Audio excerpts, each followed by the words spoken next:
so let's get these 4 screws out here.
Okay, so we've got a kind of a little bit of a black seal there, as much on there.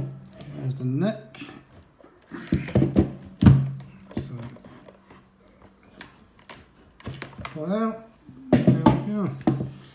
Now we can see the wood's not particularly, I think it's base what I think this guitar is made out of. So there's the neck join. That's a little sticker on the back here. Can we see that? AA932. Looks like a bit of a shim or something, possibly just to shim the neck up. Okay, so that's the neck out.